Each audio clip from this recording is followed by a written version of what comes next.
Hello there, dear viewers, and welcome to attaQ. My name is Jakob. I'm your host, and you're watching a attaQ episode. This is Beatsurfing 2, and it is an absolute game changer when it comes to performance apps. If you've ever used Playground before, then you know what this is, because this is Playground, only this time you get to make your own stuff. You get to put in your own sounds, and you can set up your layout the way that you want to. And once you're done setting up your surface, then you just have to surf it.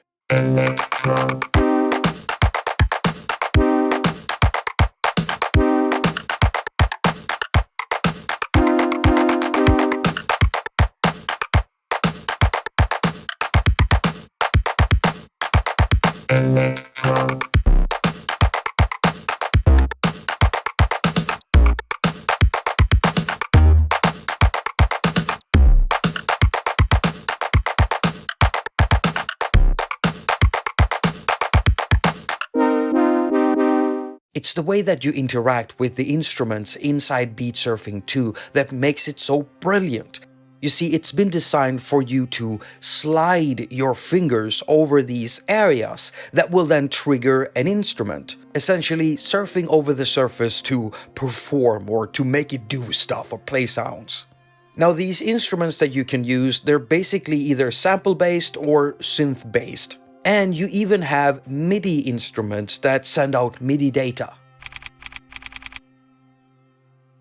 Now, if we take this surface that I played earlier, it's a surface that I built myself from scratch, and the actual graphics you see here is nothing that was made inside the app. I made the graphics from scratch in an app called Affinity Designer. Yeah, I've started designing stuff lately, and I'm having a lot of fun with it, and especially when it comes to that retro 80s look.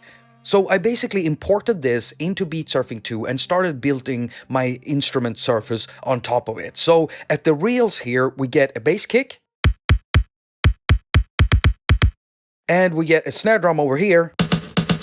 Now in the middle, we get a mix of a shaker, of rim shots, and claps.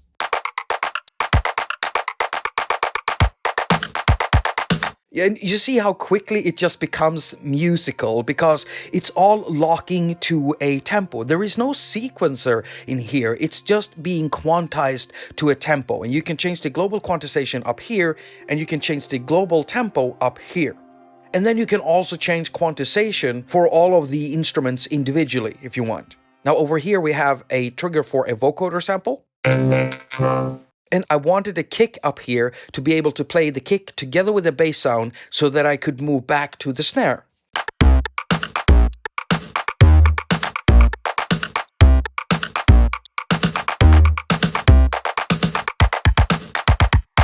Oh, I just love this thing.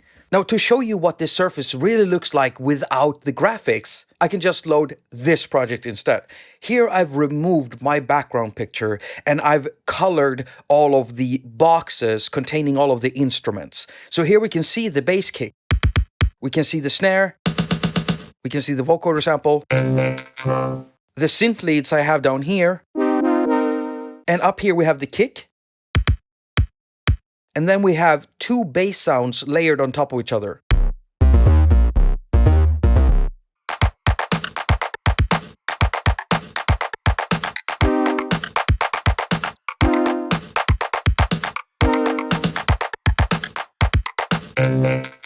I just can't believe how good this is. Now, there is an elephant holding a broom. What? There is an elephant in the room. And that is the fact that there is no support for AUv3. And before you lose your shit, it's actually on the roadmap. You see, on the Beatsurfing site, they put up a poll asking you, the user, for potential users, what you would like to see coming in the next updates. And AUv3 is one of those options. And you can believe it when I say that a lot of people have already voted for this. And so it's coming in the future. And if you are a user and you didn't know about this poll, then go and put your vote here. I'll put a link to it down in the pinned comment so you can go do that. You know, I personally found this voting thing rather strange because I was looking for a roadmap and the roadmap took me to a poll. But I asked the Beatsurfing crew about it, and they said that yes, that is an actual roadmap. We're just allowing the users to kind of vote for what they want to see first. So what you see here is what they're planning for the app. Alright, so I'm about to show you how you can build something very simple yourself, but I won't be going in very deep with this. I just want to give you a little inspiration so you can get started, because anyone can get started right now. And that is thanks to the fact that Beatsurfing 2 is free to download, but it is a freemium app. I mean, you can use a lot of stuff in there, a lot of instruments and everything, but if you want continuous feature updates and you want to use the new instruments being added into the app, then you have to pay a premium price. And the pricing structure works the same way as it does with Loopy Pro. So you pay for a year of feature updates and new instruments and stuff like that. And if you do not choose to pay for the year after that, then you don't lose access to anything that you've done or to what you've already paid for. You get to keep that, plus you keep getting bug fix updates and maintenance updates.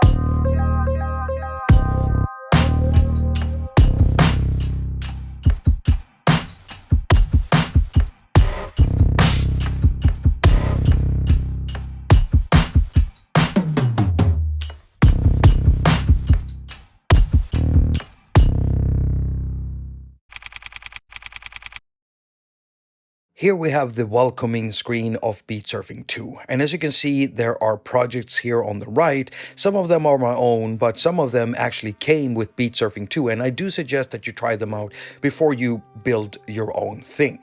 Now, if you want to create a new, you simply tap create a new, and we're going to do that. And right now, this project looks very, very empty.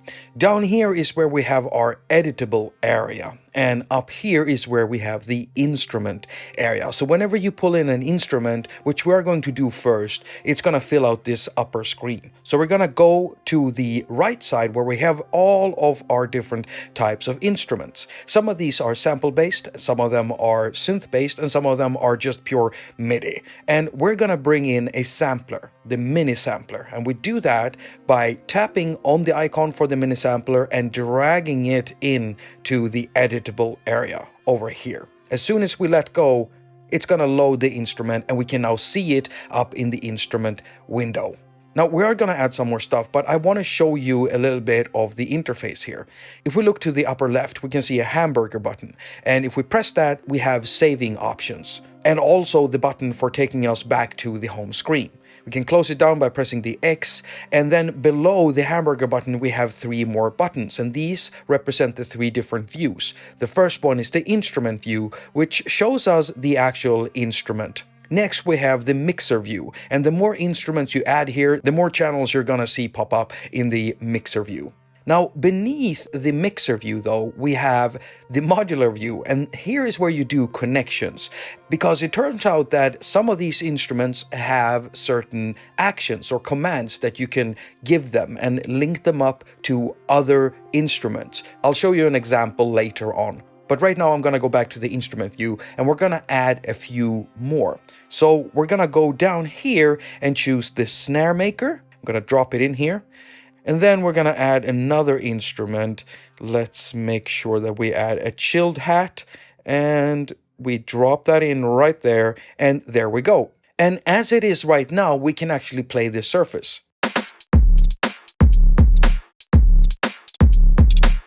Now everything is spaced kind of weirdly, and the way that we can actually move and resize stuff is by unlocking the editable area. And we do that with this button up here. So we press this and now it's unlocked, and now we can actually move our stuff around. So we can select this one and we're gonna move it like this. We're gonna make it a little bit bigger, take this one, move it over here, this one, and move it over here. And you know what?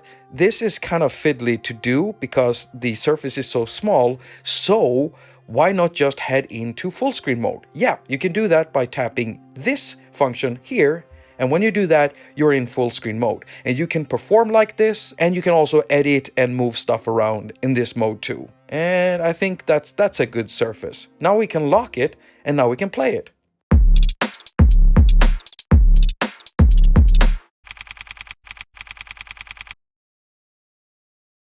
So let's head back to the edit view. Now we can actually edit these instruments and change out sounds and do other things. And let's say we wanted to change the snare sound. Well, we have to select it first, and we can do that in the layers view, which you see right here. Here we have all of our instrument layers. The way you select an instrument is by tapping on it. And once you've got it selected, you've got the instrument window up here where you can actually do some edits to it. Now we're going to select the snare maker one. And first of all, I just want to change out the color of its play box. So I'm going to change the frame to this color. And I'm going to change the fill to this color. I'm also going to make the frame a little bit thicker, and I'm going to make it just a tad rounder, just like that. Now, with the snare maker selected, we can now edit it using the instrument controls in here. Let's choose another material for the impact.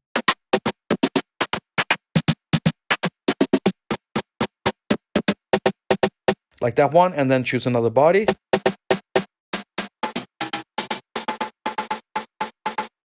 And a tail. And mix them all together.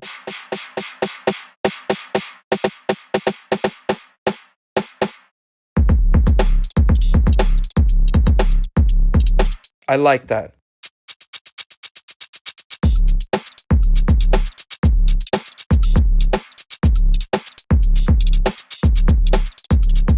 It's just so easy to make an instrument. And if I didn't talk you through this and just put all the instruments in here, making a surface like this would only take like half a minute, and then you're already set with an instrument, with a drum instrument that you can play. How can you not like this? Alright, so loading our own samples. Now, not all instruments can do that, like the snare maker or the chilled hat. They don't have these load sample areas. And what a load sample area looks like is, if we go back to the mini sampler, it looks like this. And this is actually a combination of two buttons. Well, the one on the left opens the sample browser, and the one on the right opens the sample editor. And the sample editor is very limited because you can only set your start point and your end point. And then you can zoom in and zoom out of the sample with these buttons right here. But yeah, it's very, very limited as the app is right now. Well, if we wanted to load a sample, we just open the sample browser here on the right, and then we can cycle through the list because there's a lot of samples already packed into the app.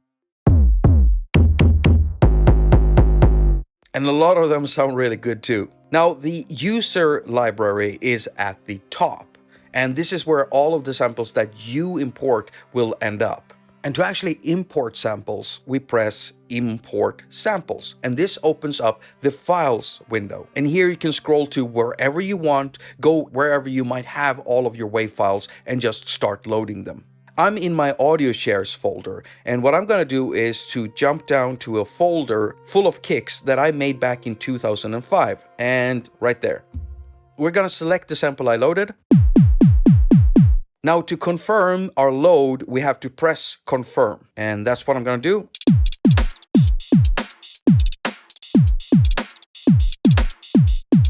Now I'm going to pull in another instrument just for this demonstration. You see, there are many more instruments that can load samples, and they do have this sampler tag in its name, like the cross sampler, the counter 4, the counter 4 plus. Well, we're going to pull in the counter 4, and this one is pretty awesome because it allows you to load 4 different samples, and then it cycles through them as you play. Now we can see that the sample area looks a bit different here. It's smaller than it is in the mini sampler one, and it doesn't say load sample on top, but the same 2 buttons are here, the one for opening the file browser and the one for opening the sample editor.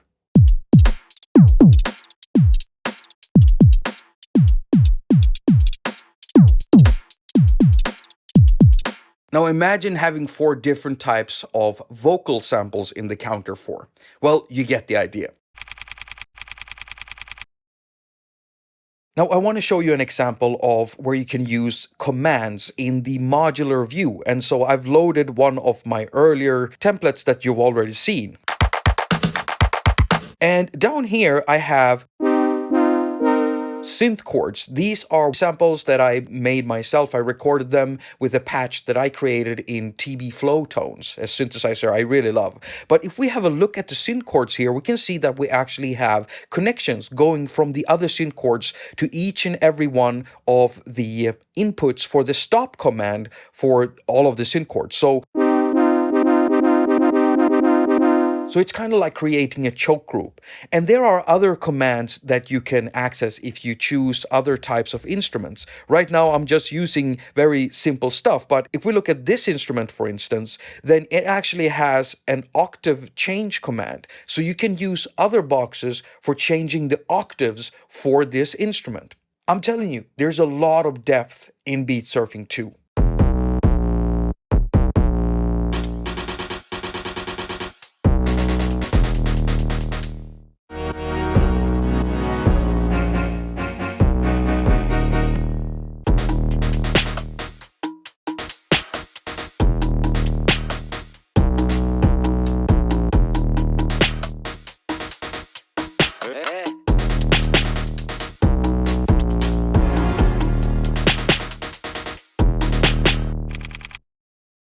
Now, Beatsurfing 2 is really deep, and there's a lot of instruments in here, and I haven't even gone into MIDI, and the tutorial I did, well, it's not that deep. But if you need more information, then each instrument has a built-in tutorial right in the app, and all you have to do is to press the little eye icon there, and this window pops up, and then you can just scroll down and watch the video. And these videos are very, very short and to the point. So there's a lot of information already available right here inside the app.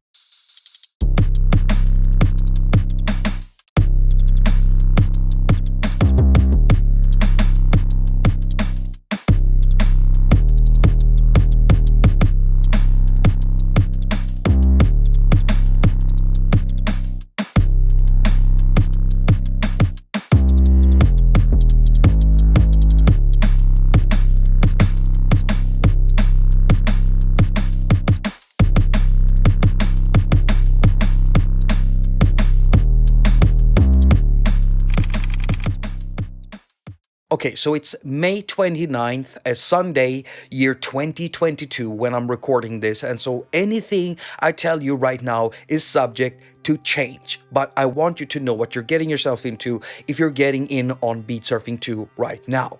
The app is not perfect, and it actually has some bugs, like some of the saving features not working properly, or how the preset saving kind of feels a bit contrived and, I don't know, it's a bit messy. And on the homepage, where you have the list of projects, it feels like it's reordering itself, and there's no structure to it, and you can't really structure it yourself. And so I often end up scrolling up and down like a mad person, just trying to find what I was working on last by looking at dates, and that's very annoying.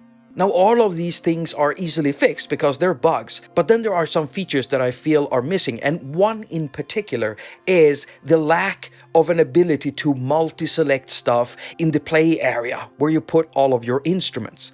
Because if you want to move an entire section from one side to another, then you can't do that. You have to do it individually. And if you place something on top of something else, then you have to move that out of the way to get to the thing underneath, because there is an order to the layers and you cannot change that order. That's very annoying and time-consuming and time-wasting. And I did bring up all of these bug issues that I found, and also the lack of multi-select and not being able to reorder the layers with the Beatsurfing 2 support team. And they did tell me that, well, almost every point of contention that I have with Beatsurfing 2, there's a ticket for each and every one of them. So they already know about them and they are working on them.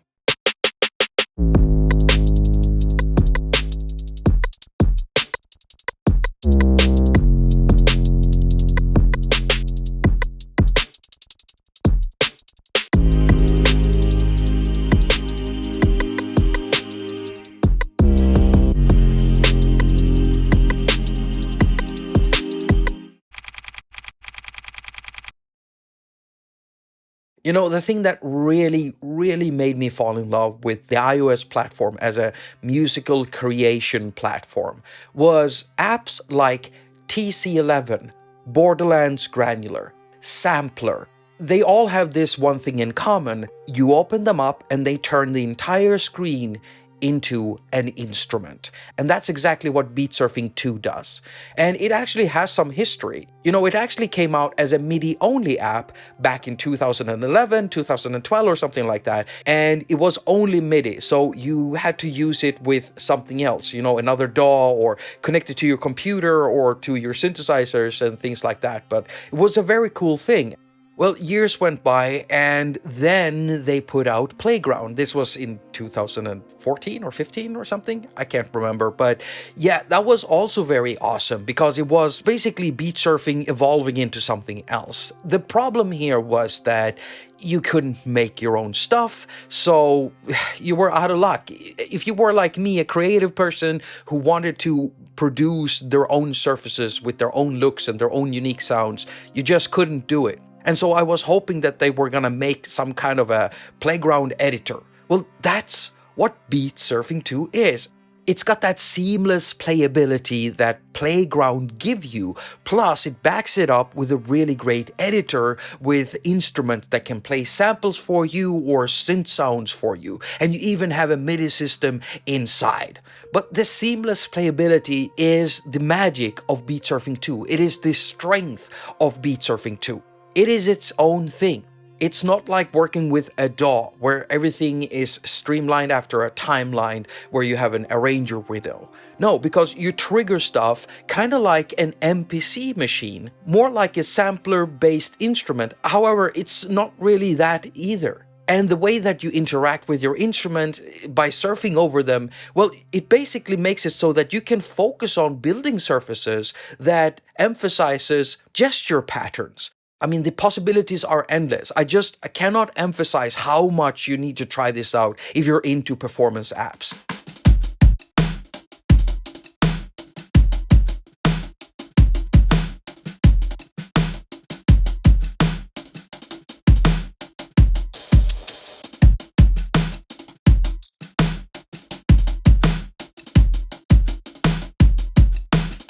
Thank you so much for watching, and thank you for bringing this channel to 40k subs. It's been one hell of a ride, and I just can't believe that we're getting there. Now, if you like this content, then why don't you give me a thumbs up? And if you don't like this content and you don't want to see me succeed, give me a thumbs down. If you want to support me in a financial way, check out my music first. Full list of links down below. And if you don't want to do that, I've got Patreon and PayPal. And if you want to jump on my Discord, then you can find a link to that down in the description too. As usual, I wish you a very productive week. Now go finger all of your stuff and have a lot of fun doing it.